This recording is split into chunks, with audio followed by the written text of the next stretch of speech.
The year is 1840. Eleanor Ashford, a 127-year-old vampire who appears to be in her early 30s, has spent decades wandering the American frontier, hiding her true nature while searching for a place where she might finally find peace. Exhausted from constant movement and the weight of immortality, she purchases an abandoned cabin in the remote Colorado mountains for a mere $5, a structure so dilapidated that no human would consider it habitable. But Eleanor isn't looking for comfort. She's looking for isolation, a place to exist without fear of discovery or the painful reminder of the humanity she lost a century ago. When she arrives at the cabin during a bitter winter storm, she discovers she's not alone. Inside, wounded and desperate, is a massive mountain lion protecting her 3 newborn cubs. The mother cat is dying from an infected injury, unable to hunt, unable to survive the brutal cold. Eleanor faces an impossible choice: leave and let nature take its course, or intervene and risk forming attachments she spent a lifetime avoiding. What begins as a reluctant act of mercy transforms into something Eleanor never expected, a bond that will challenge everything she believed about her cursed existence, teach her that family isn't defined by blood alone, and ultimately force her to make the most heartbreaking sacrifice of her long, lonely life. This is a story about maternal love transcending species, about finding purpose in the most unexpected places, and about discovering that sometimes the greatest act of love is knowing when to let go. Eleanor Ashford had forgotten what it felt like to hope for anything, but as she stood before the weathered cabin, tucked deep in the Colorado wilderness, something flickered in her chest, not quite hope, but perhaps its distant cousin, possibility. The structure leaned slightly to the left, its wooden planks bleached grey by decades of mountain weather, the roof sagging in the middle like the tired back of an old horse. Snow had begun to fall in thick, heavy flakes that clung to her dark wool cloak and caught in her black hair that hadn't aged a day since 1713, when she was 28 years old and still believed in things like love and God and the fundamental goodness of the world. She believed in none of those things now. She was 127 years old. Though her face remained smooth and unlined, her body strong and unchanging, a living monument to a curse she'd never asked for and couldn't escape. The cabin had cost her $5, purchased from a desperate widow in Denver who'd inherited the property from a husband who died trying to mine silver from these unforgiving mountains. The woman had seemed almost grateful to be rid of it, signing the deed with shaking hands, her eyes never quite meeting Eleanor's despite the dim lighting of the lawyer's office. People always sensed something wrong about Eleanor, even when they couldn't articulate what it was. Something in her stillness, perhaps, or the way her skin remained cool to the touch, or how her eyes sometimes reflected light like an animal's in the darkness. She'd learned to move carefully through human society, to mimic their warmth and their breathing patterns, to eat small amounts of food in public, though it tasted like ash in her mouth and her body would purge it later. She'd learned to survive, but survival wasn't the same as living. And Eleanor had stopped truly living a very long time ago. She approached the cabin slowly, her boots crunching through snow that had already accumulated to her ankles. The wind howled through the pine trees surrounding the clearing, a sound like loneliness given voice. This was exactly what she wanted. Isolation so complete that she could stop pretending, stop performing humanity for an audience that would destroy her if they knew what she truly was. Out here, there would be no neighbors to notice that she never aged, no church congregations to question why she never attended Sunday services, no suitors to wonder why her skin felt like marble when they tried to take her hand. She spent the last decade moving from town to town across the expanding American frontier, never staying long enough to form attachments, never allowing herself to care about the humans whose brief lives flickered past her like mayflies. It was safer that way, lonelier but safer. The cabin door hung crooked on its hinges, and Eleanor pushed it open with one hand, expecting darkness and dust. and perhaps the scattered evidence of animals who'd claimed the space as shelter. What she found instead made her freeze completely, her supernatural senses sharpening as she processed the scene before her. The single room of the cabin was barely 15 feet square, dominated by a stone fireplace on the far wall and a rough wooden platform that might have once held a bed. Weak winter light filtered through gaps in the walls and a broken window, casting everything in shades of grey. And there, in the far corner near the cold fireplace, lay a mountain lion. Eleanor's first instinct was to back away slowly, to give the wild animal space and avoid confrontation, but something stopped her. The mountain lion wasn't moving. Its tawny coat was matted with dried blood along its right flank, and its breathing came in shallow, laboured gasps that produced small clouds of condensation in the freezing air. But that wasn't what held Eleanor's attention. Nestled against the mountain lion's belly, barely visible in the dim light, were 3 tiny cubs, each no larger than a house cat. Their eyes still closed, their small bodies pressed desperately against their mother's warmth. The cubs couldn't have been more than a few days old, their fur still downy and soft, their movements weak and uncertain. Eleanor stood perfectly still in the doorway, snow swirling in around her as she understood the situation with terrible clarity. The mother mountain lion was dying. Even from this distance, Eleanor could smell the infection in the wound on the cat's flank, could hear the irregular rhythm of its failing heart. The animal had somehow made it to this abandoned cabin, seeking shelter, had given birth here in the cold and darkness, and now lay dying with her newborns, depending on her for survival they wouldn't receive. The cubs would die too, frozen or starved, within days at most. Nature was full of such tragedies, Eleanor knew. She'd witnessed countless deaths in her long existence, had learned not to interfere with the natural order of things. She'd learned not to care, but as she watched, the mother mountain lion raised her massive head slightly, and their eyes met across the dim cabin. The cat didn't snarl or show aggression. Instead, her amber eyes held something Eleanor recognized instantly because she'd felt it herself so many times over the decades. Desperation. Not for herself, Eleanor realized, but for her cubs. The mountain lion knew she was dying, and she was terrified for her babies. In that moment of connection, Eleanor saw not a dangerous predator, but a mother facing the unthinkable, and something cracked in the careful wall she'd built around whatever remained of her heart. Eleanor stepped fully into the cabin and closed the door behind her, shutting out the wind and snow. The mountain lion watched her with wary eyes, but didn't move, lacking the strength even to protect her young from this strange intruder. Eleanor moved slowly, keeping her movements non-threatening, though her presence alone should have sent any wild animal into a panic. But this animal was too weak for panic, too focused on the fading warmth of her own body that was all that stood between her cubs and death. Eleanor crouched down about 10 feet away, studying the wound on the cat's flank more carefully. It looked like a puncture, possibly from another mountain lion's teeth or claws during a territorial dispute, and the infection had spread in angry red lines across the tawny fur. Without treatment, the mountain lion wouldn't survive the night. "I should leave," Eleanor said softly, her voice breaking the silence for the first time in days. She often went weeks without speaking when she was alone, and her voice sounded strange and hollow in the empty cabin. "I should walk back out that door and let nature take its course. That's what I've always done. That's what I'm supposed to do." But even as she said the words, she knew she wouldn't leave. Couldn't leave. Because looking at this dying mother and her helpless cubs, Eleanor saw herself reflected in a way she hadn't expected. She saw every moment of her own long, painful existence, where she'd been powerless to save the people she loved, where she'd watched death claim victims while she remained untouched by its mercy, where she'd been left behind to endure the unbearable weight of survival.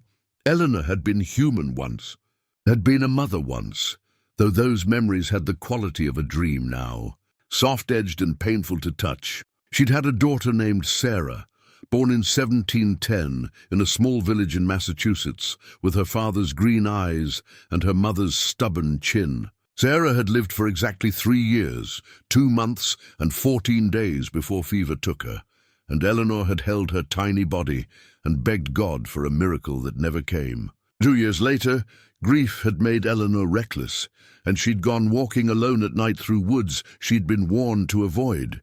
She'd met something ancient in those woods, something that had killed her and brought her back wrong, and she'd spent the next 125 years trying to outrun the memory of her daughter's face. But you couldn't outrun memories when you were immortal. They just accumulated, layer upon layer, until the weight of them threatened to crush what remained of your soul. "I can't save everyone," Eleanor whispered, still crouched across from the dying mountain lion. "I couldn't save my own child. I couldn't save my husband when he grew old and sick while I stayed young. I couldn't save any of the people I've loved and lost. I'm not supposed to care anymore. It's easier not to care." But the mountain lion's amber eyes held hers with desperate intensity, and Eleanor felt the careful numbness she'd cultivated for decades beginning to crack. She'd come to this cabin seeking isolation, seeking to escape the painful reminder of all the humanity she'd lost. But instead, she'd found something that asked her to remember what it meant to have compassion, to have purpose, to matter to another living being even in the smallest way. Eleanor stood slowly and began to move around the cabin, assessing what she had to work with.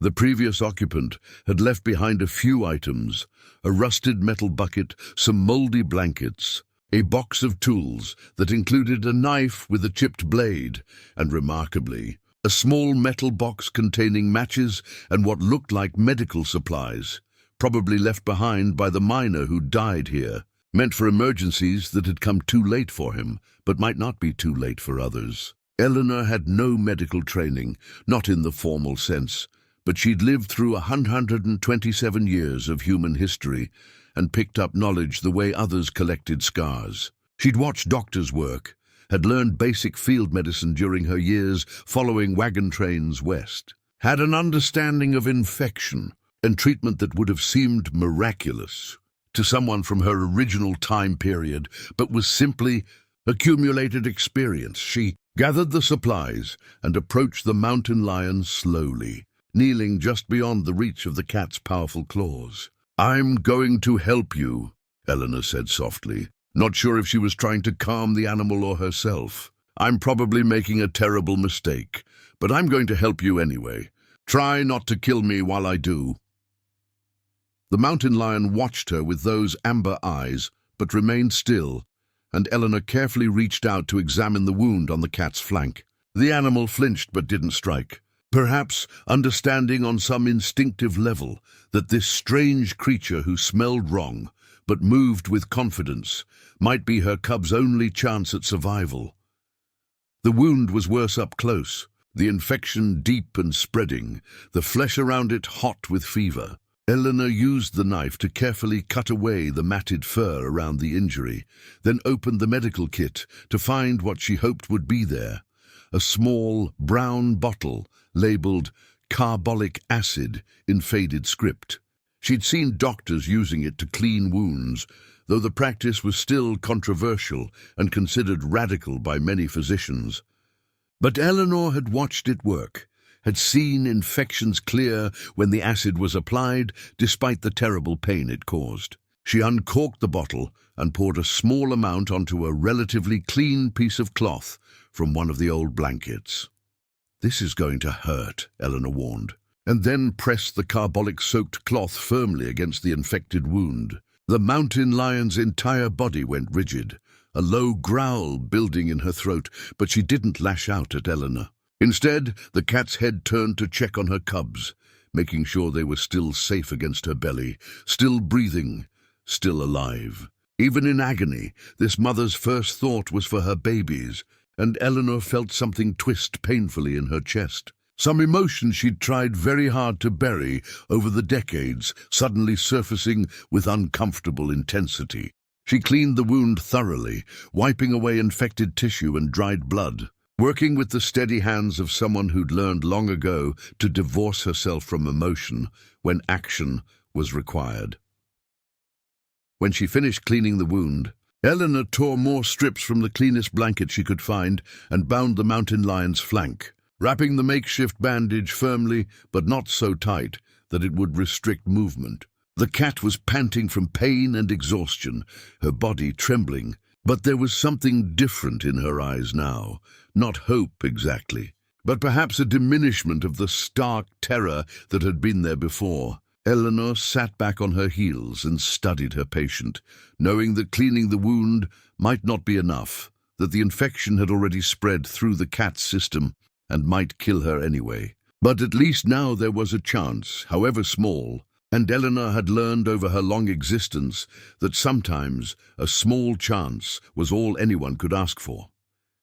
The cabin was growing darker as afternoon faded toward evening, and the temperature was dropping rapidly. Eleanor could feel the cold.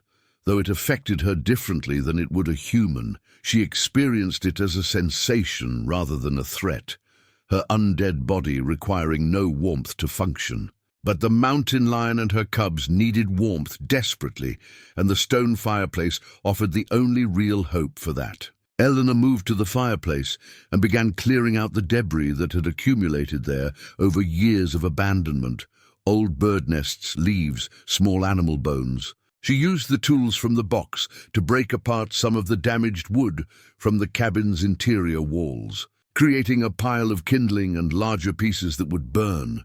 Building a fire was harder than she'd expected, her cold fingers fumbling with the matches as wind whistled through gaps in the cabin walls. She'd built countless fires over the years, but there was something surreal about doing it now, in this abandoned cabin, for the benefit of a dying mountain lion and her cubs. When the kindling finally caught, Eleanor carefully fed the flames with larger pieces of wood, nursing the fire until it burned steadily, casting warm orange light through the single room and beginning to push back the terrible cold that had settled into the space. The mountain lion watched these proceedings with what might have been confusion, or might have been simple exhaustion. But when the warmth began to fill the cabin, the cat's breathing seemed to ease slightly, and the tiny cubs, pressed against her belly, shifted in what looked like contentment. Eleanor sat with her back against the wall, watching the fire and the mountain lion, and feeling the strange weight of responsibility settling over her shoulders. She'd avoided responsibility for so long, had carefully structured her existence to minimize attachments and obligations, and now here she was, responsible for the survival of creatures who would die without her intervention. It should have felt like a burden, but instead it felt like something else, something she couldn't quite name. Purpose, perhaps, or maybe just the relief of having someone to care for besides herself. Even if that someone was a wild animal who would tear her apart under normal circumstances. "My name is Eleanor," she said into the flickering firelight, needing to hear a voice even if it was her own. "I was born in 1685 in Massachusetts, when it was still a colony, before there was a United States of America. I was turned into what I am in 1713 by something I never understood and still don't. I had a daughter once. Her name was Sarah. She would have been 130 years old now if she'd lived, but she died when she was 3, and I've been trying to forget her ever since. I came here to be alone, to stop pretending to be human, to just exist without the constant pain of watching people live and die while I go on and on and on. But I found you instead. I found you and your babies, and somehow that feels like it might mean something, though I'm probably a fool for thinking so."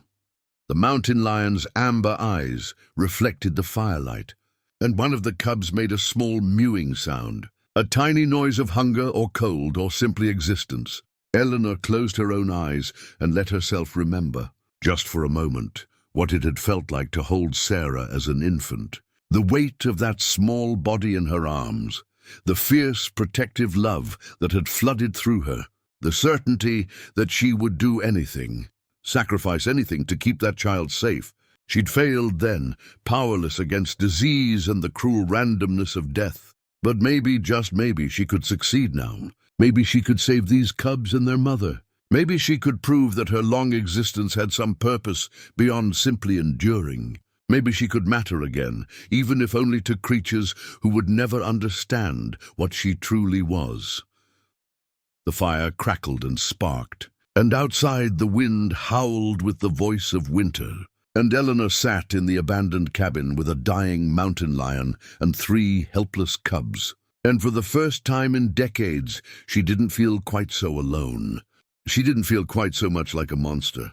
She felt instead like someone who had a reason to stay, at least for tonight, at least until she knew whether this fragile life she'd stumbled upon would survive or fade into the darkness like so many others she'd failed to save. Tomorrow would bring its own challenges, its own decisions about what came next. But for now, Eleanor simply tended the fire and watched over the mountain lion family and let herself feel something other than the crushing weight of immortal loneliness. For now, that was enough. Eleanor didn't sleep, because she hadn't truly slept in 127 years. What she experienced instead was a kind of stillness, a meditative state where her body remained motionless while her mind drifted through memories and observations, always partially aware of her surroundings, always ready to respond to threats that might emerge from the darkness.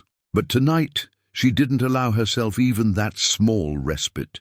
Instead, she kept vigil through the long hours, feeding the fire when it burned low, watching the mountain lion's labored breathing, listening to the small sounds of the cubs as they nursed and squirmed against their mother's belly. The night stretched endlessly, as nights always did for Eleanor, each hour measured not by the movement of clock hands, but by the subtle shift of starlight through the gaps in the cabin walls and the gradual weakening of the wind outside. Around what Eleanor estimated to be 3 in the morning, the mountain lion's breathing changed, becoming more ragged and shallow, and Eleanor moved closer with concern tightening in her chest. The cat's eyes were glazed with fever, her body trembling despite the warmth from the fire, and Eleanor realized with growing alarm that the infection was winning despite her efforts to clean the wound. She'd seen this pattern before in humans and animals alike, the way a body could seem to rally briefly before the final decline, the way death announced itself through small surrenders of the flesh. The mountain lion was dying, and her cubs, still blind and helpless, still completely dependent on their mother's milk and warmth, would die with her unless Eleanor did something she'd sworn she would never do again. Eleanor had fed on animal blood for decades, preferring it to the alternative of hunting humans, of becoming the monster she'd spent so long trying not to be. She'd learned to sustain herself on deer and elk, on the occasional cow or horse, when desperation drove her to risk exposure by approaching human settlements. But she'd also learned, through accident and desperate experimentation over the years, that her blood carried certain properties that human blood did not. When she was injured, she healed with supernatural speed. When she fed recently, her blood seemed to carry life-giving properties that could close wounds and fight infections in ways that defied natural explanation. She'd used this knowledge, sparingly, only in the most dire circumstances, because each time she did, it felt like admitting what she truly was, like embracing the monstrous nature she'd spent over a century trying to deny. But watching the mountain lion struggle for each breath, watching the 3 tiny cubs who would become orphans before they ever opened their eyes, Eleanor made her decision. She retrieved the knife with the chipped blade from the box of tools and held her left wrist over the blade's edge, hesitating only a moment before drawing the sharp metal across her pale skin. The wound opened easily, and her blood welled up, darker than human blood, carrying the strange vitality that came with her cursed existence. She'd fed well before leaving Denver, taking blood from a horse in a stable on the edge of town, and her supernatural healing was at its peak. She moved quickly to the mountain lion and pressed her bleeding wrist against the cat's mouth, forcing drops of her blood past the animal's lips. The mountain lion's eyes flared wide with confusion and instinctive resistance, but she was too weak to fight, and Eleanor held firm, letting her blood flow into the cat's mouth, counting the seconds, knowing from experience that too little would be ineffective, but too much might have consequences she couldn't predict. She counted to 30 before pulling her wrist away and watching as the wound on her arm sealed itself almost instantly, the flesh knitting back together until no trace of the cut remained except a faint line that would disappear within minutes. The mountain lion coughed and sputtered, her head twisting weakly, and for a long moment nothing happened. Eleanor crouched there in the firelight, her heart, which beat only occasionally out of habit rather than necessity, actually pounding with something that felt uncomfortably like hope. Then slowly, the mountain lion's breathing began to steady. The ragged, desperate quality eased, replaced by deeper, more regular breaths. The glazed quality in her amber eyes cleared slightly, and she focused on Eleanor with new intensity, as if truly seeing her for the first time. Eleanor watched in fascination as color seemed to return to the cat's gums, as the trembling in her limbs gradually subsided. It would take time for the infection to fully clear, Eleanor knew, but her blood had given the mountain lion's body. The strength it needed to fight had tipped the balance away from death and back towards survival. The cat wouldn't die tonight after all. The cubs wouldn't become orphans. Eleanor had changed the course of events through intervention, and the relief that flooded through her was so intense it was almost painful. "There," Eleanor whispered, sitting back on her heels. "That's all I can do for you. The rest is up to your own strength, your own will to survive, but at least now you have a fighting chance." The mountain lion continued to watch her with those penetrating amber eyes, and Eleanor had the unsettling sense that the animal understood more than should be possible, that the exchange of blood had created some connection between them that transcended the normal boundaries between species. It was a ridiculous thought, Eleanor told herself. The mountain lion was simply a wild animal, driven by instinct and survival needs, and any sense of connection was Eleanor's own desperate projection, her own need to matter to something, anything, after so many years of isolation. As dawn approached, painting the sky beyond the cabin with shades of grey and pink, Eleanor finally allowed herself to relax slightly. The mountain lion had fallen into what looked like genuine sleep, rather than the feverish unconsciousness of before, her breathing steady and strong, her body no longer trembling. The three cubs nursed contentedly, their small bodies warm and active, completely unaware of how close they'd come to losing their mother and their own lives. Eleanor watched them with an expression that might have been wonder on a face more accustomed to showing emotion. They were so tiny, so vulnerable, so completely dependent on the care and protection of others. They couldn't survive alone, couldn't fend for themselves, couldn't do anything except exist and trust that the world would provide for their needs. Eleanor stood and moved to the broken window, looking out at the landscape that surrounded her new home. The snow had stopped during the night, and the world had been transformed into something beautiful and pristine, the pine trees heavy with white powder, the clearing around the cabin a smooth expanse unmarked except by the tracks she'd made the previous afternoon. The mountains rose in the distance, jagged peaks touched with the first light of morning, and the sky was clear and cold and full of possibilities.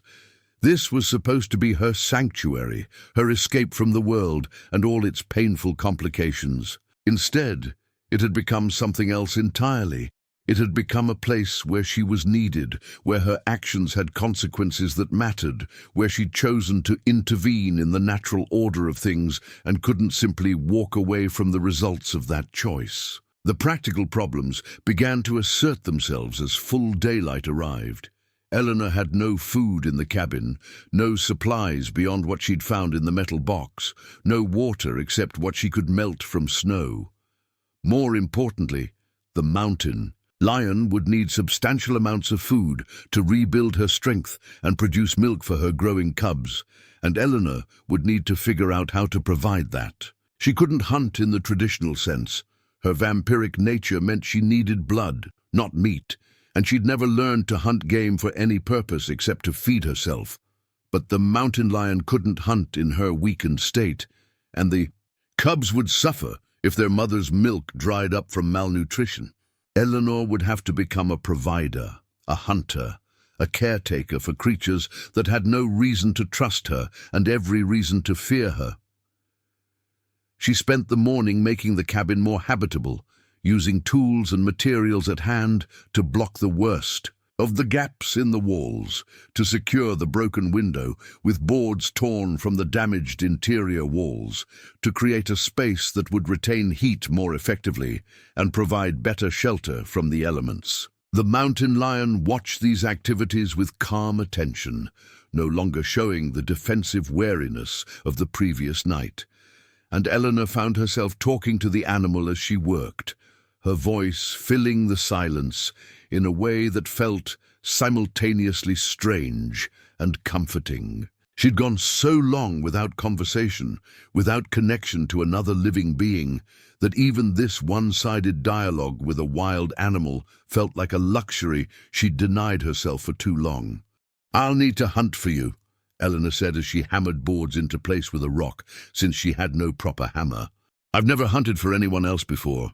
I've always been solitary, always taken care of only myself. Do you know how freeing that is? How terribly, achingly lonely. When you only have to worry about yourself.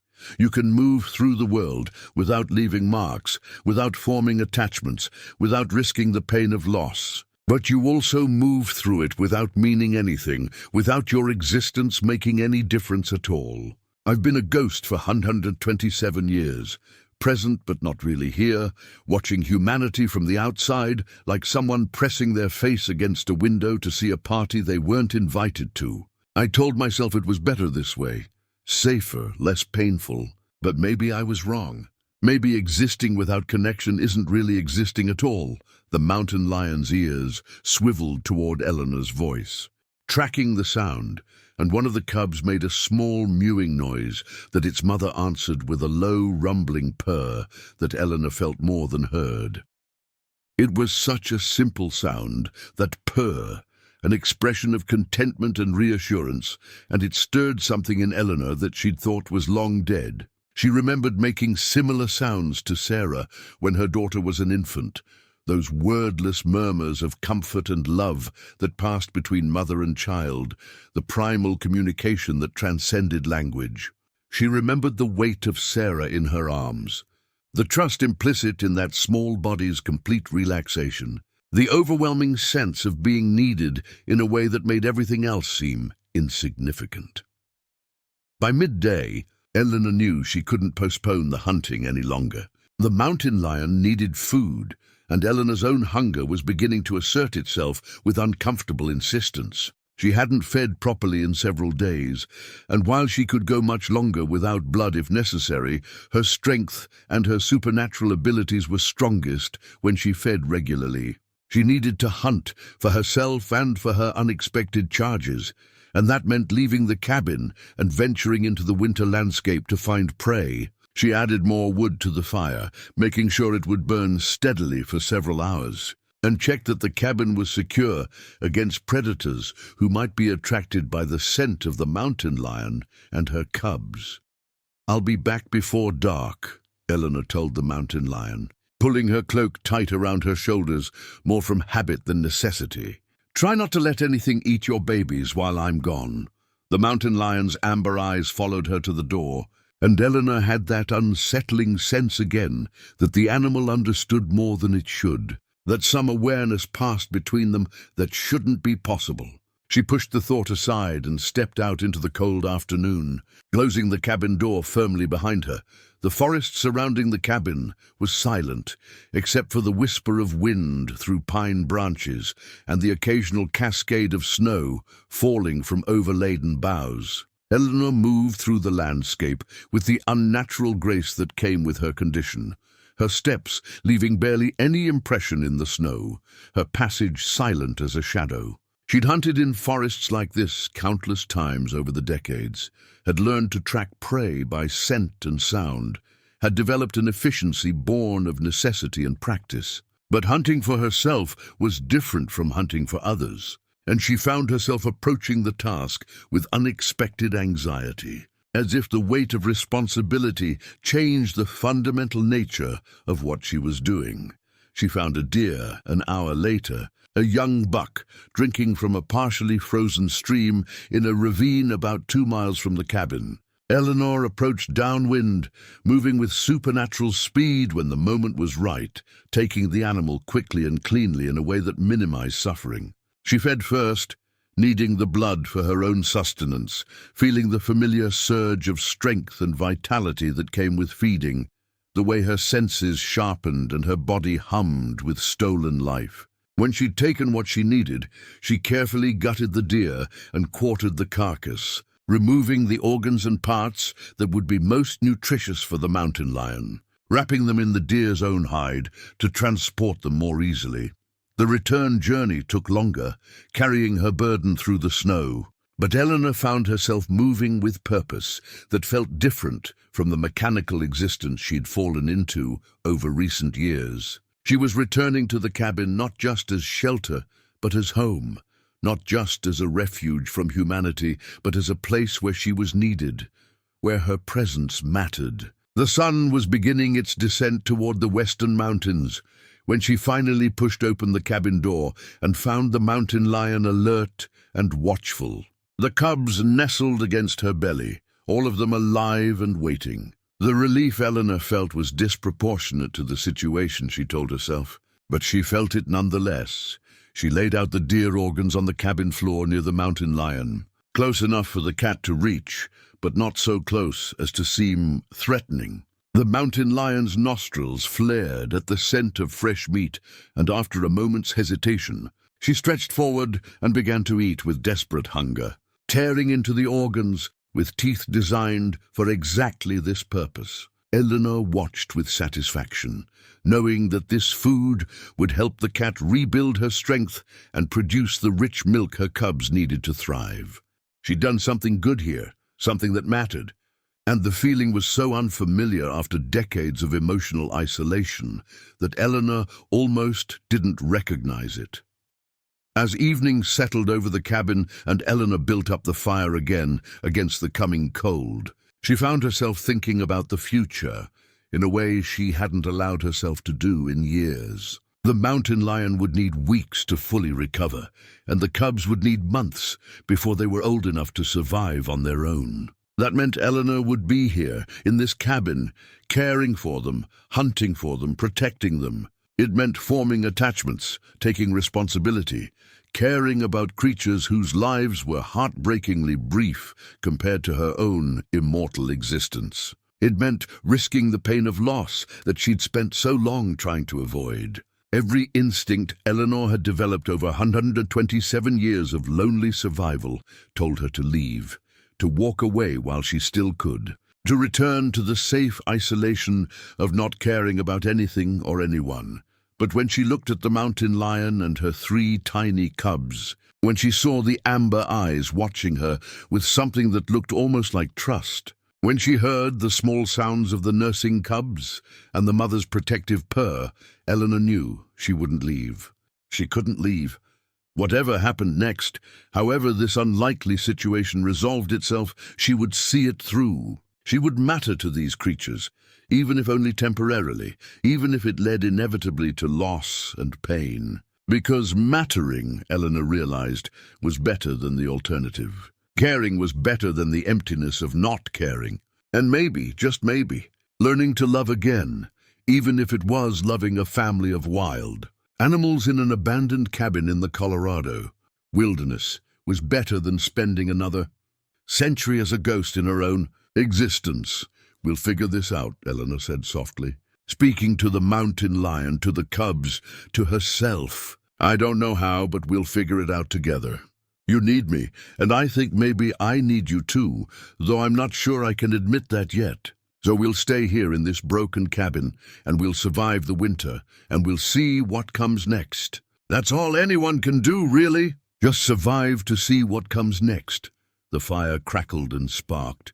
The mountain lion purred contentedly as her cubs nursed.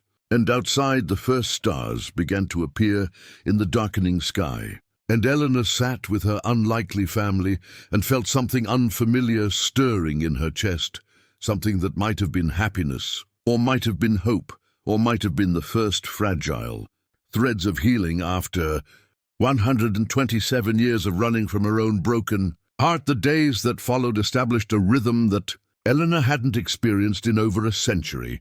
A pattern of caretaking and responsibility that reshaped her existence in ways both exhausting and strangely fulfilling. She woke each morning, or rather emerged from her meditative stillness each morning, to check on the mountain lion and her cubs, to assess the mother's healing progress, to ensure the fire hadn't died during the night hours. Then she would venture into the frozen wilderness to hunt, bringing back deer or elk, or once, memorably, a young moose that had taken every ounce of her supernatural strength to bring down and transport. She fed herself first, always, taking the blood she needed to maintain her strength, and then she would butcher the carcasses and bring the meat and organs back to the cabin for the mountain lion, who ate with increasing vigor as her strength returned and the infection in her wound finally, fully cleared.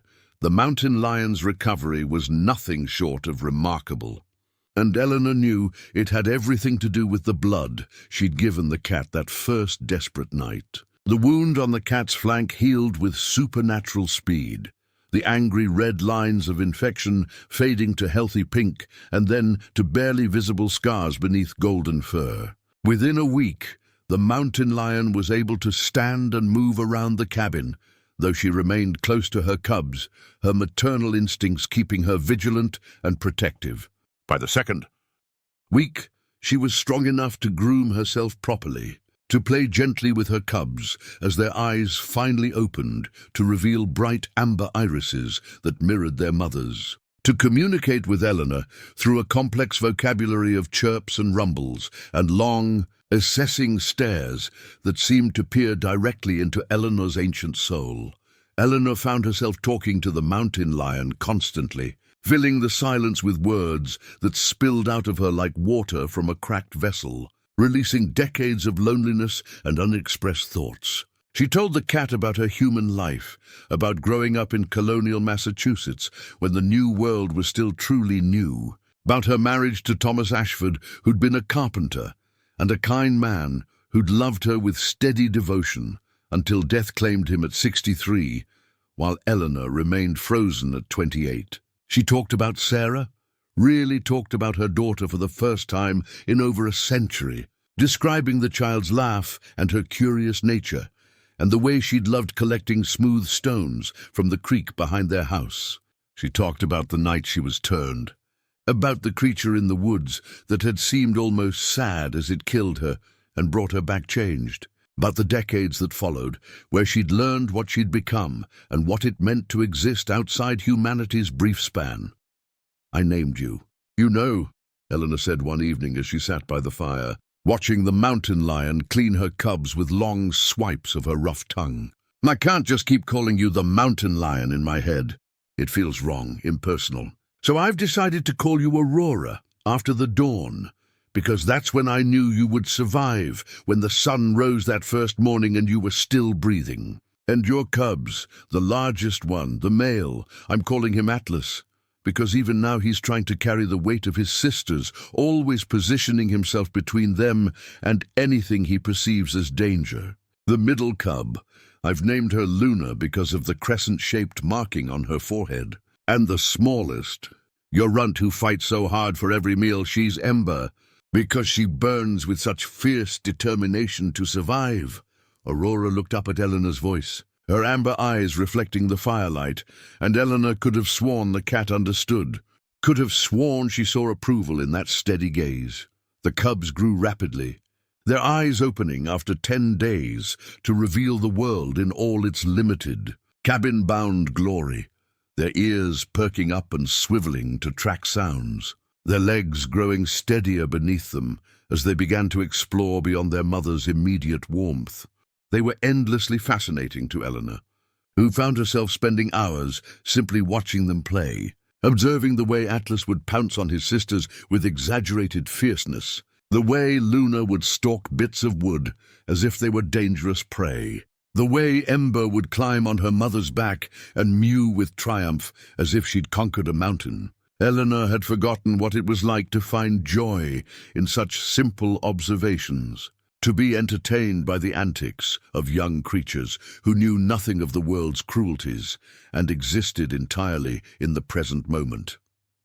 But it was Aurora who truly captivated Eleanor's attention. Aurora, who seemed to possess an intelligence and awareness that went beyond normal animal cognition. The mountain lion watched Eleanor with eyes that seemed to understand not just immediate situations, but deeper contexts, responding to Eleanor's moods and words in ways that suggested comprehension rather than mere animal instinct. When Eleanor was melancholy, lost in memories of her lost daughter and lost humanity, Aurora would move closer and rest her massive head near Eleanor's hand, offering wordless comfort. When Eleanor returned from hunting, Aurora would make a specific chirping sound that seemed distinctly like greeting, like welcome home. And when the cubs misbehaved or wandered too close to the fire, Aurora would look to Eleanor as if seeking confirmation that intervention was needed,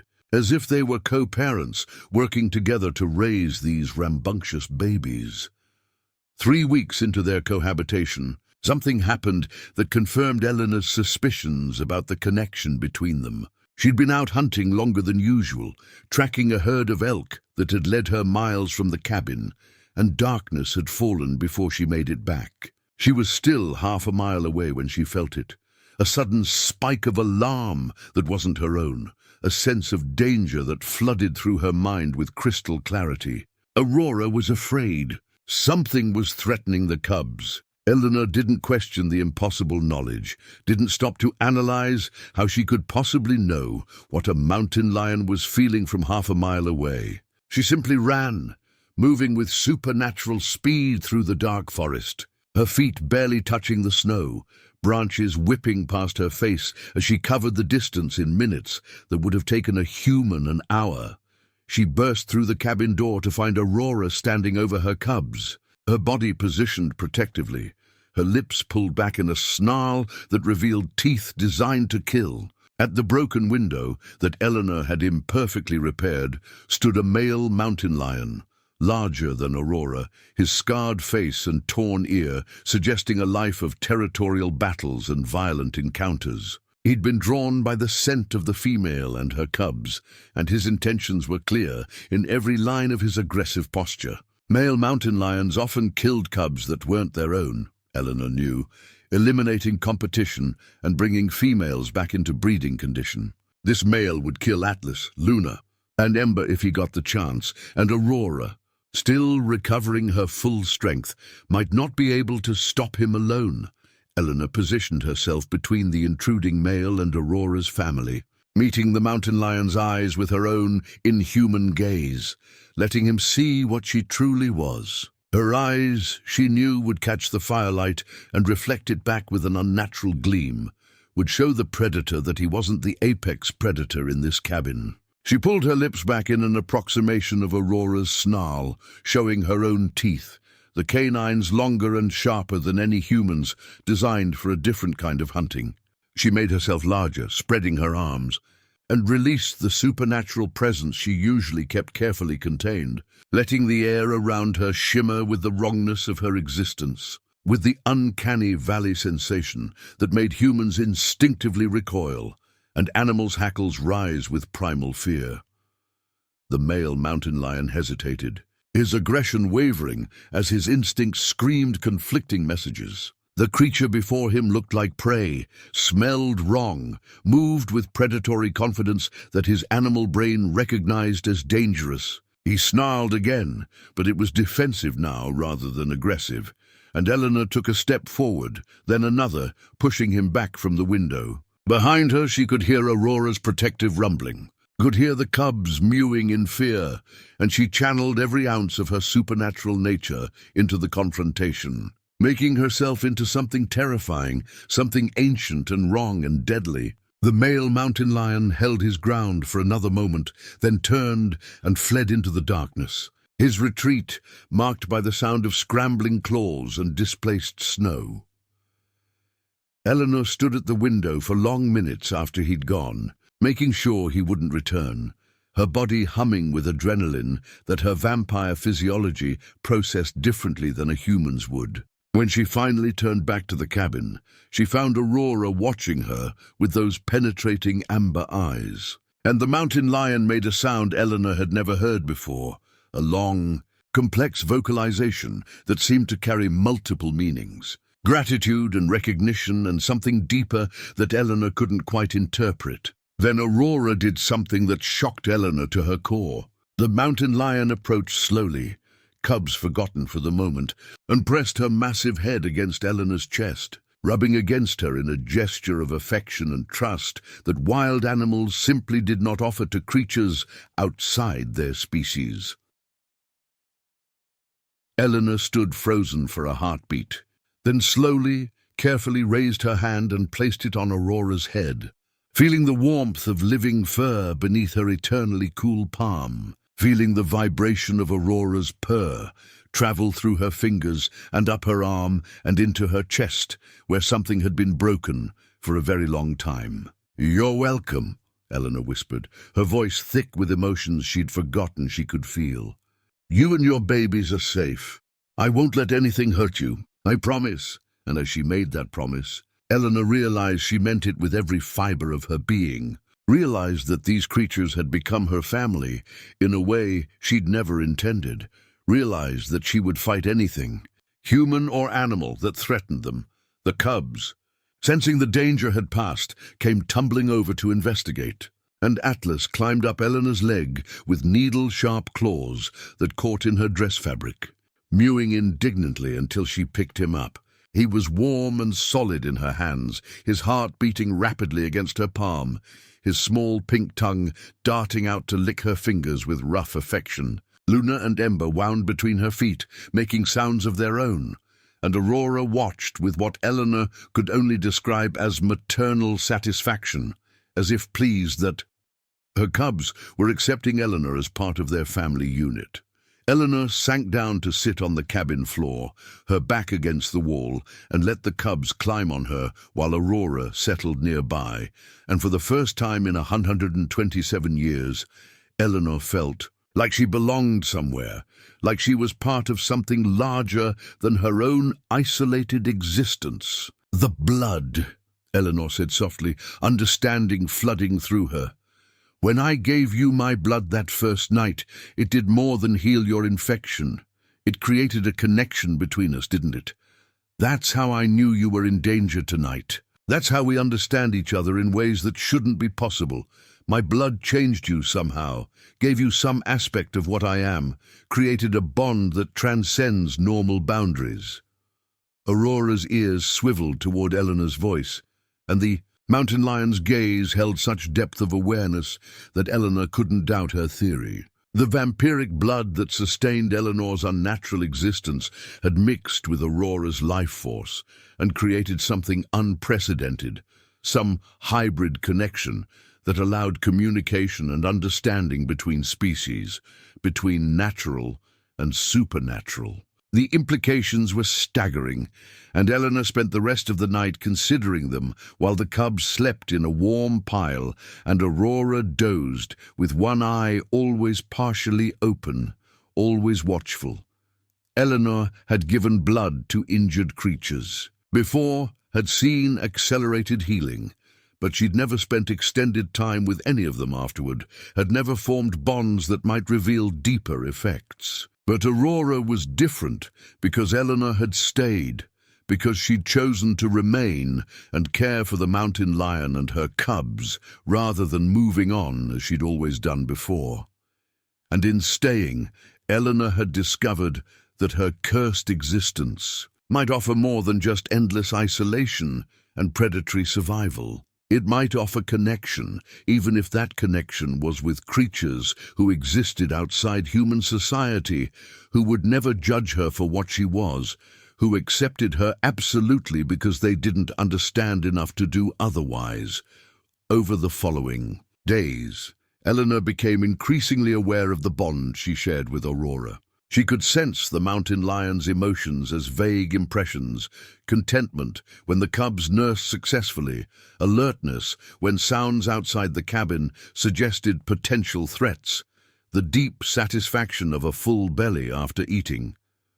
The communication flowed both ways, Eleanor realized, because Aurora seemed to sense her moods as well, approaching when Eleanor fell into melancholy, keeping the cubs quieter when Eleanor was lost in painful memories, positioning herself between Eleanor and the doctor when the vampire's restlessness suggested she might flee. They were becoming attuned to each other in ways that defied explanation, and while part of Eleanor found this terrifying, another attachment, another vulnerability, another potential for devastating loss, a larger part of her was grateful beyond words for the connection. The cubs grew stronger and more adventurous, and Eleanor found herself having to cub-proof the cabin, blocking off dangerous areas, moving the fire tools out of reach of curious paws, creating safe spaces where the little ones could play without risking injury. She'd become a mother again, she realized, with a jolt of recognition that was equal parts joy and terror.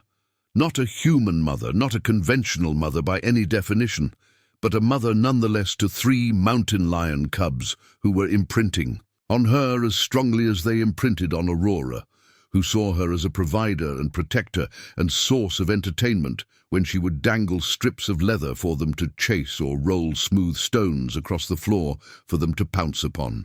One evening, as Eleanor sat with Atlas asleep in her lap and Luna and Ember wrestling nearby while Aurora watched with patient tolerance, she allowed herself to acknowledge what she'd been avoiding for weeks. She was happy, genuinely, uncomplicatedly. Happy in a way she hadn't been since before Sarah's death 127 years ago. This makeshift family, in this broken cabin, had given her something she'd thought she'd lost forever: purpose, connection, the simple joy of being needed and wanted by creatures who depended on her absolutely. It wouldn't last forever, Eleanor knew. The cubs would grow up, would eventually need to leave and establish their own territories. Aurora would recover fully and might choose to return to the wild where she belonged, and Eleanor would be left alone again with her immortal existence and her endless memories. But that was future pain, and Eleanor had learned over her long existence that future pain couldn't be avoided by refusing present joy. If she had months or even years with this family, she would treasure every moment, would pour into them all. The love she'd been holding back for over a century would let herself care completely and absolutely, even knowing that loss was inevitable. Because caring was worth it, these creatures were worth it, and maybe, just maybe, learning to love again would teach Eleanor how to live again, how to be more than just a survivor drifting through endless time. Maybe this strange family could teach her how to be fully alive, even in her undead state, even knowing that everything she loved would eventually be taken from her, as everything had always been taken before. "Thank you," Eleanor whispered to Aurora, to the sleeping cubs, to the universe that had led her to this cabin and this unlikely situation. "Thank you for needing me. Thank you for letting me matter again. Thank you for teaching me that my heart isn't as dead as I thought it was." Aurora's ears flicked at Eleanor's voice, and the mountain lion's amber eyes opened briefly, meeting Eleanor's gaze with understanding that transcended words, with acceptance that asked for nothing except Eleanor's presence and care, with trust that Eleanor had done nothing to earn except choose to stay when leaving would have been easier. And in that moment, Eleanor knew with absolute certainty that whatever happened next, however this story ended, she would never regret the choice she'd made to open that cabin door and find a family waiting inside. Winter deepened its grip on the Colorado mountains, and the world beyond the cabin became a realm of white silence and brutal cold that would have killed any unprepared human within hours. But inside the cabin, life thrived in defiance of the frozen wasteland outside.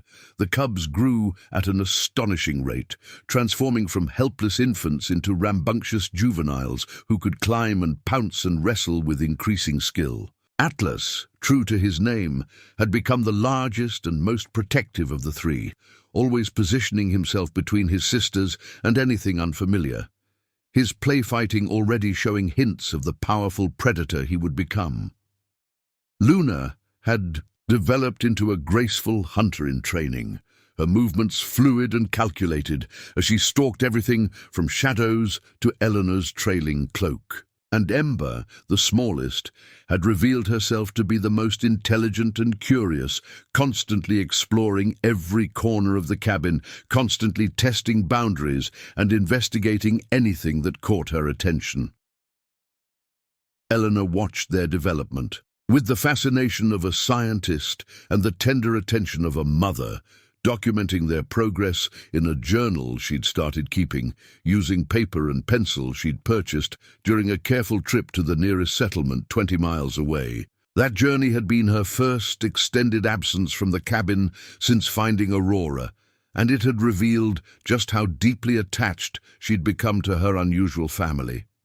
She'd felt Aurora's anxiety through their bond as the distance increased, had sensed the mountain lion's worry about Eleanor's return, and had pushed herself to complete her errands as quickly as possible, desperate to get back before Aurora's stress affected her milk production or the cub's sense of security.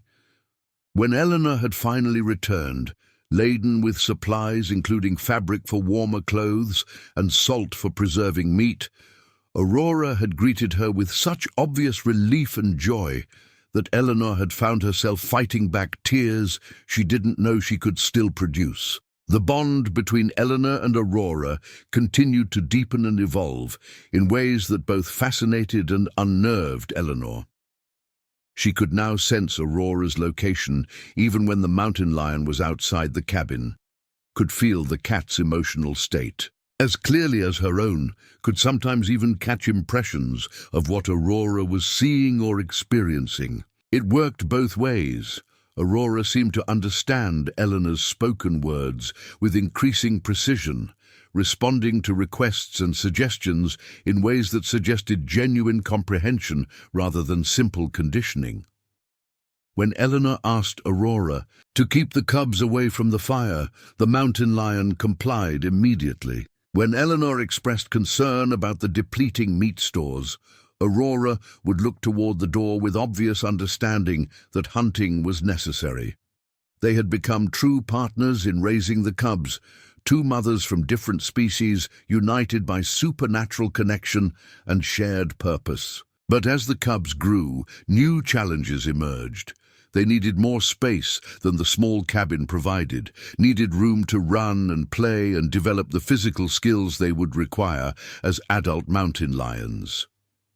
Eleanor began taking them outside on clear days, watching with a mixture of pride and anxiety as they experienced snow for the first time, as they learned to navigate the winter landscape as their natural instincts began to assert themselves. Atlas would chase snowflakes with fierce determination, pouncing on them as if they were prey. Luna would stalk birds that landed too close to the cabin, her body already showing the perfect form of a natural hunter. And Ember would climb trees with fearless abandon, sometimes getting stuck and mewing pitifully until Eleanor retrieved her, scolding gently about the dangers of climbing higher than she could safely descend. Aurora watched these outdoor excursions with visible anxiety at first, her maternal instincts demanding she keep her cubs close and protected. But gradually, as she observed Eleanor's careful supervision and the cubs' growing competence, the mountain lion relaxed into trust that their strange two-mother arrangement was sufficient to keep the babies safe. She began joining the outdoor sessions, teaching her cubs through demonstration and gentle correction, showing them how to move silently through snow, how to identify prey trails, how to use their natural camouflage to blend with their surroundings. Eleanor watched these lessons with admiration, seeing Aurora's parenting instincts in full display. recognizing the patience and skill required to teach young predators the complex skills they needed to survive. It was during one of these outdoor sessions, 3 months after Eleanor had first found Aurora, that everything changed. The cubs were playing in a small clearing near the cabin, Atlas wrestling with Luna, while Ember tried to catch a pine cone that Eleanor had tossed for her. Aurora was resting on a fallen log, her amber eyes tracking her cubs' movements with the relaxed attention of a mother who knew her babies were safe. Eleanor stood nearby, her enhanced senses monitoring the surrounding forest for any threats. When she felt something through her bond with Aurora, a sudden spike of recognition, followed by complex emotions, Eleanor couldn't immediately interpret. She turned to look at the mountain lion and found Aurora staring into the forest with her ears forward, her entire body alert but not defensive. Following the cat's gaze, Eleanor saw movement among the trees, and her own body tensed as a figure emerged from the shadows. It was another mountain lion, but not the aggressive male who'd threatened the cubs months before. This cat was female, slightly smaller than Aurora, with darker coloring and distinctive black markings on her face. She approached slowly, making soft vocalizations that Aurora answered with equally gentle sounds, and Eleanor realized with shock that these two mountain lions knew each other. She watched in fascination as they greeted each other with obvious affection, rubbing faces and chirping in what appeared to be joyful reunion. The stranger then turned her attention to the cubs, who had stopped playing to watch this new arrival with wide-eyed curiosity, and she approached them with clear interest, sniffing each one carefully, while Aurora watched with approval rather than defensiveness. Eleanor remained still, not wanting to interrupt what seemed to be an important moment. And through her bond with Aurora, she caught impressions of history and relationship. This new cat was Aurora's sister, Eleanor realized. Another mountain lion who'd shared territory with Aurora before the injury that had driven Aurora to seek shelter in the abandoned cabin. The sister had been searching for Aurora, following old trails and territorial markers driven by concern for her missing sibling. Now, finding Aurora alive and well with healthy cubs, the sister's emotions radiated satisfaction and relief that Eleanor could sense even without a direct bond to this new cat. But beneath those positive emotions, Eleanor detected something else, an invitation, a call to return to the wild, to rejoin the natural world from which Aurora had been temporarily separated. The sister stayed for several hours, playing gently with the cubs and engaging in complex communication with Aurora that Eleanor couldn't fully understand. She watched them together and felt something heavy settling in her chest, something that tasted like premonition and loss. Aurora belonged in the wild, Eleanor knew. These cubs needed to learn hunting skills and territorial behaviors that could only be taught properly by their own kind, in their natural environment. The cabin had been a sanctuary during crisis, but it was never meant to be permanent. Eleanor had always known this intellectually, but feeling it become real was entirely different from abstract knowledge. She'd allowed herself to imagine that perhaps they could all stay together indefinitely, that perhaps this unusual family could continue existing in their isolated bubble. But Aurora's sister had brought reality crashing back into their protected space. The changing seasons brought their own rhythms and challenges. Eleanor watched as the forest transformed through summer's lush growth and autumn's brilliant colors, as prey animals raised their young and predators followed ancient patterns of survival. She occasionally caught scents or signs that mountain lions had passed through areas she frequented. And each time her heart would leap with hope before logic reminded her that these mountains held many such cats, that the chances of encountering her specific family were minuscule. She told herself she was content with the memories, told herself that the months with Aurora and the cubs had been gift enough, told herself that she shouldn't hope for more when she'd already received more than she deserved. But hope was persistent and irrational, and Eleanor couldn't quite extinguish the flame of it that burned stubbornly in her chest. It was a crisp October evening. The mountains painted with gold and crimson, the air sharp with the promise of coming winter. When Eleanor felt it, a surge through the bond that had been quiet for months, a pulse of something that felt like distress mixed with determination. Aurora was calling to her, Eleanor realized with shock. After 6 months of separation, Aurora was reaching out through their supernatural connection, and the emotion carried with it was unmistakable. Need, desperation, help. Eleanor was moving before she'd consciously made the decision, running through the darkening forest with supernatural speed, following the pull of the bond like a compass, pointing true north. Her feet finding purchase on rocky slopes and her body weaving through dense trees without conscious thought. She ran for miles, driven by increasing urgency as Aurora's distress intensified through their connection. The bond led her to a rocky ravine she'd never explored, a steep-sided canyon with a small stream at the bottom and walls that rose 30 feet on either side. Eleanor descended carefully, her enhanced vision cutting through the gathering darkness, and at the bottom she found them. Aurora lay on the rocky ground, her breathing labored, her body bloodied from multiple wounds that looked like they'd come from another mountain lion's claws and teeth. But that wasn't what stopped Eleanor's heart. Beside Aurora, pressed against her mother's side with desperate protectiveness, was Ember, the smallest cub, now a young adult cat herself, but still noticeably smaller than her mother, was trying to protect Aurora from a threat Eleanor couldn't immediately see.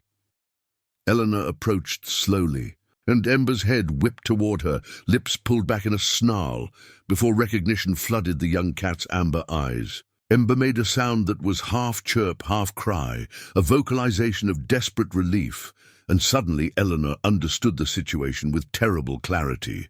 Aurora had been in a territorial fight, had been injured badly enough that she couldn't climb out of the ravine, and Ember had stayed with her, refusing to leave her mother, even though she was too small and too inexperienced to defend them both against serious threats. The other cubs were nowhere to be seen, and through her bond with Aurora, Eleanor caught impressions of separation, of Atlas and Luna establishing their own territories as young adult mountain lions did, of Ember staying close to her mother longer than her siblings, of bonds that ran deeper than normal between this particular mother and daughter.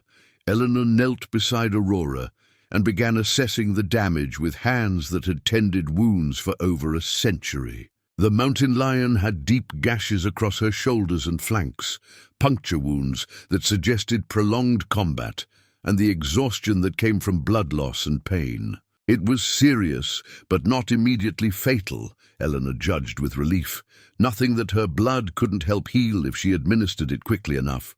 But there was something else, something Eleanor noticed as she looked more carefully at Aurora's swollen belly, something that changed everything about this situation. Aurora was pregnant again, carrying a new litter of cubs, and the stress of the fight combined with her injuries put those unborn lives at terrible risk. "Oh, Aurora," Eleanor whispered, placing her hand gently on the mountain lion's head. "You came back to me. After all these months when you needed help, you remembered. You reached out through our bond and called me, and I came. I'll always come when you need me, always." She looked at Ember, at the young cat who'd stayed loyally beside her wounded mother, and felt such pride and love that it nearly overwhelmed her. "You're such a good daughter, Ember, so brave and loyal. Your mother is lucky to have you."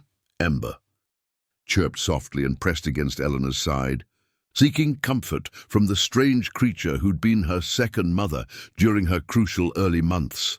Eleanor worked quickly, knowing that darkness was fully settling and that the scent of Aurora's blood might attract other predators. She used her knife to open her wrist, letting her blood flow into Aurora's mouth as she'd done once before in a different crisis. The mountain lion swallowed weakly, trusting Eleanor absolutely, and within minutes the supernatural properties of vampire blood began their work. The bleeding from Aurora's wounds slowed and stopped, the ragged edges of torn flesh beginning to close, the mountain lion's breathing easing from desperate gasps to steadier rhythm. But Eleanor knew healing the immediate wounds wasn't enough.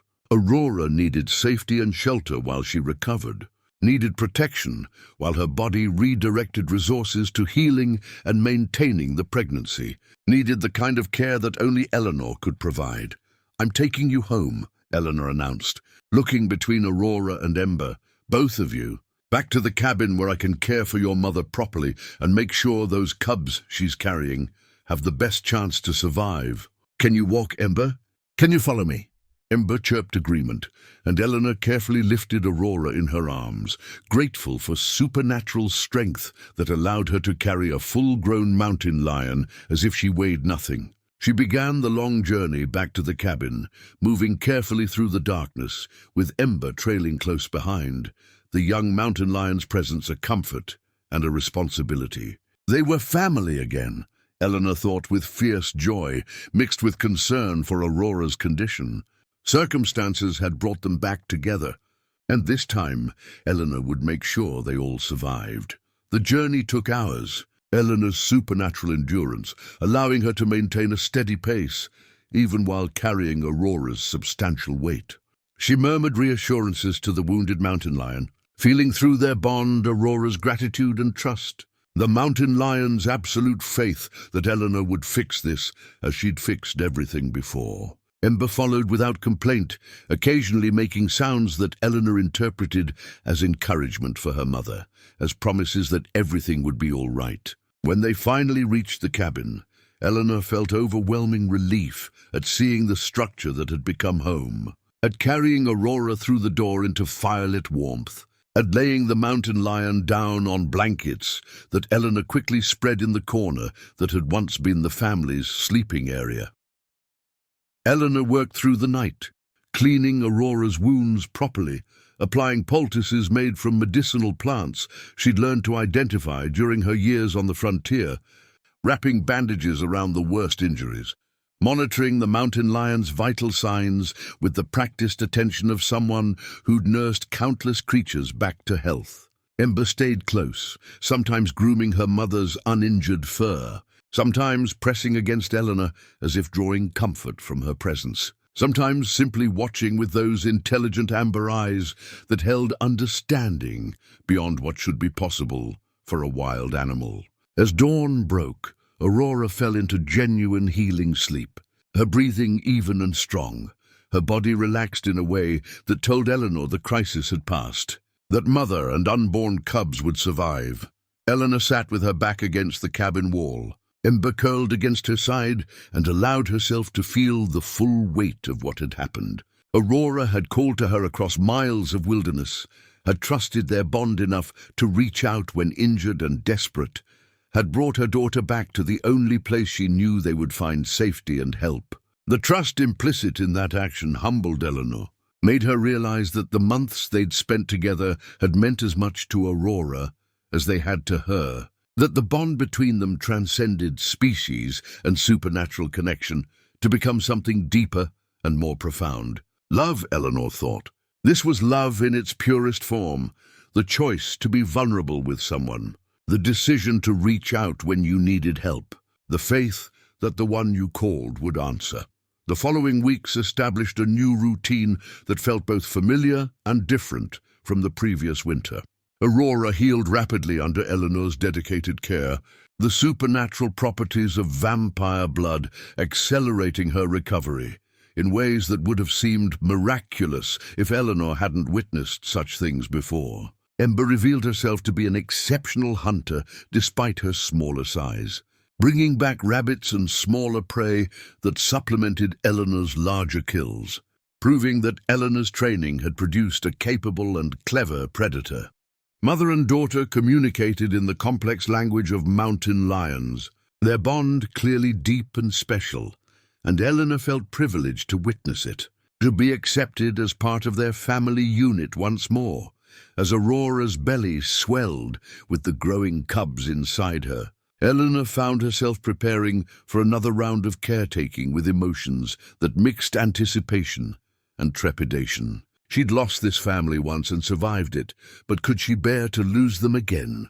Would it be wiser to maintain distance, to help Aurora through the birth and recovery, but not allow herself to bond with new cubs who would inevitably leave? But even as she considered this self-protective strategy, Eleanor knew she couldn't implement it. She wasn't built for emotional distance anymore, not after Aurora and the first litter had taught her heart to open again. Whatever pain came later, she would embrace the joy of now, would love these new cubs as fiercely as she'd loved Atlas, Luna, and Ember, would give them everything she had to give, regardless of the cost to her own heart.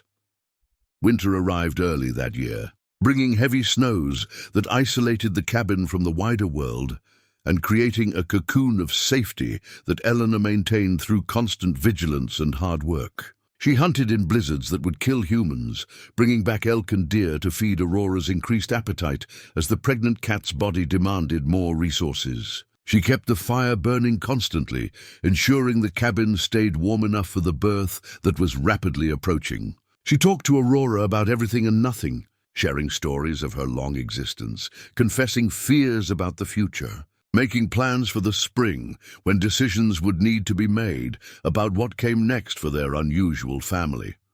Aurora went into labor on a bitter January night, and Eleanor stayed with her through every moment of it, offering what comfort and assistance she could, while respecting the mountain lion's instinctive need to handle the birth herself. Ember paced anxiously nearby, clearly worried for her mother, and Eleanor found herself comforting the young cat while monitoring Aurora's progress. The birth was difficult, Aurora's injuries from months before having left her body not quite back to full strength, and there was a moment when Eleanor feared they might lose both mother and cubs. But Aurora was fierce in her determination to survive, to bring her babies safely into the world. And after hours of labor, she delivered 2 tiny, perfect cubs, one male and one female.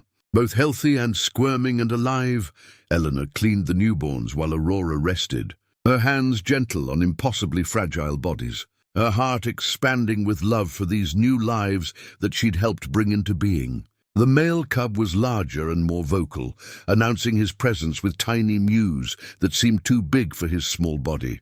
The female was quieter but more active, already trying to crawl toward her mother's warmth with determination that reminded Eleanor painfully of Ember at that age. She placed both cubs at Aurora's belly, where they latched onto their mother's nipples and began nursing. And Eleanor felt tears sliding down her face as she watched, overwhelmed by the beauty and miracle of new life, by the trust Aurora had shown in allowing Eleanor to assist with something so intimate and important. "Welcome to the world, little ones," Eleanor whispered, stroking each tiny head with one finger. "You have the most amazing mother and the best big sister, and a very strange second mother who will love you and protect you for as long as you need her." She looked up to find Aurora watching her with those penetrating amber eyes, and through their bond, past wordless understanding, these cubs were theirs to raise together. A family unit that defied nature, but felt more right and real than anything Eleanor had experienced in her long existence. Ember approached cautiously to sniff her new siblings, her expression curious and gentle, and Eleanor realized they were witnessing the formation of something unprecedented, a mountain lion family that included a vampire as equal member and caretaker. The winter months passed in a blur of caretaking and joy as the new cubs grew from helpless infants into rambunctious toddlers. Eleanor named them Phoenix and Hope, names that reflected the rebirth and possibility they represented, and Aurora seemed to approve of the choices, accepting the names as she'd accepted Atlas, Luna, and Ember's names months before. Ember proved to be an excellent older sister, patient with the cubs' rough play, protective when they wandered too far from Aurora's watchful gaze, teaching them through example and gentle correction. And Eleanor fell completely, irrevocably in love with both new cubs, marveling at their personalities as they emerged. Phoenix bold and adventurous, like his brother Atlas had been. Hope curious and thoughtful, like a combination of Luna and Ember. But as the cubs grew and spring approached once again, Eleanor felt familiar dread building in her chest. She'd been given a second chance with Aurora's family, had been blessed with more time and more love, but she couldn't shake the certainty that this reprieve was temporary, that eventually Aurora would need to return to the wild where she belonged, that eventually Eleanor would be left alone again, with nothing but memories and the ache of loss. She tried not to let these dark thoughts intrude on the present joy, tried to stay focused on each day's small miracles. But the knowledge of inevitable separation colored everything like a shadow that grew longer as the days grew warmer. It was Ember who changed everything. The young mountain lion had been spending more time outside the cabin as winter released its grip, exploring the surrounding territory, perhaps seeking her own path as her siblings had done months before. But unlike Atlas and Luna, Ember always returned to the cabin, always came back to Aurora and Eleanor and her young siblings, clearly not ready to leave her family, despite the natural urge toward independence that drove most young mountain lions to establish their own territories. Eleanor had assumed Ember would eventually succumb to those instincts and depart for good. But one evening in late March, Ember did something that shocked Eleanor to her core. The young mountain lion approached Eleanor deliberately, made eye contact with unusual intensity, and then did something Eleanor had never seen a wild animal do spontaneously. She offered her throat, tilting her head back in a gesture of absolute trust and submission, exposing her most vulnerable area to a predator who could kill her effortlessly. Eleanor froze, understanding flooding through her as she realized what Ember was asking for. The young mountain lion wanted Eleanor's blood, wanted the bond that Aurora possessed, wanted to be connected to Eleanor in the same deep way that her mother was. She was choosing to become part of Eleanor's family, not through circumstance, but through deliberate decision, asking Eleanor to accept her as daughter in the most complete way possible.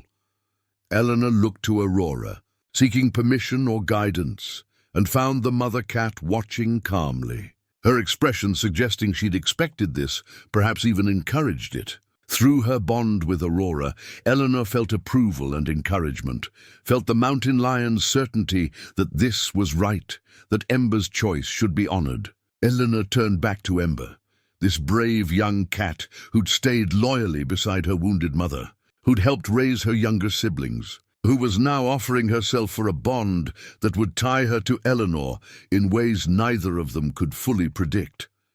"Are you sure?" Eleanor whispered, knowing Ember couldn't understand the words, but hoping she understood the question's weight. "This will change you, connect us, make you part of something strange and unprecedented.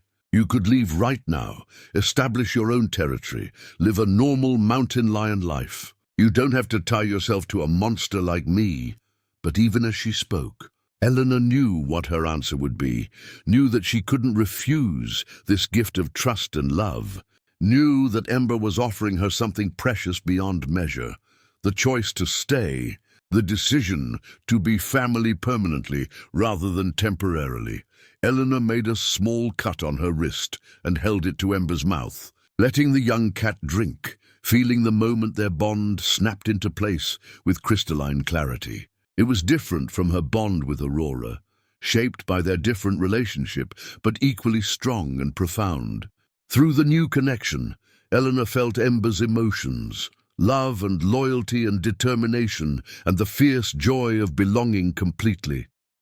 She felt Ember's memories of their time together when she was a cub, felt how much Eleanor's presence had meant during those formative months, felt Ember's absolute certainty that staying with Eleanor was right, was where she belonged, was the future she chose for herself, even knowing it meant rejecting normal mountain lion independence. Aurora made a sound of satisfaction, and Eleanor looked up with tears streaming down her face to find the mother cat watching with obvious approval. Through their shared bond, Eleanor understood what Aurora had known and been waiting for Eleanor to realize. This was possible. This strange blended family could continue, could become permanent rather than temporary. The cubs were young enough to grow up accepting this arrangement as normal, and Ember had chosen to stay, and Aurora herself showed no signs of restlessness or desire to leave. They could build something lasting here, something unprecedented.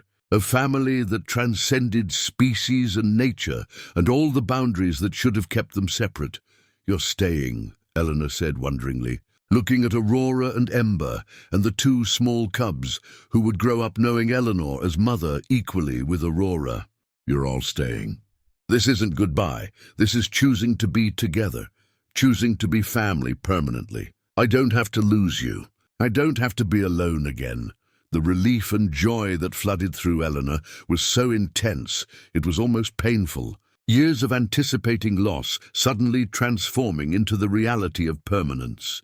The knowledge that she would watch these cubs grow up, that she would be there for future litters if Aurora chose to have them, that she would share decades with these cats who had given her back her capacity for love and connection.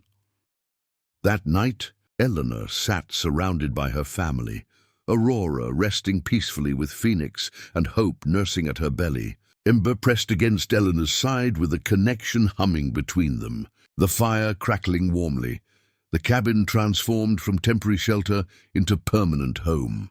She thought about all the years of loneliness she'd endured, all the pain she'd carried, all the ways she'd tried to protect herself by refusing to care about anything or anyone. She thought about finding Aurora dying with her newborn cubs, about making the choice to intervene rather than walk away, about the cascade of consequences that had flowed from that single decision.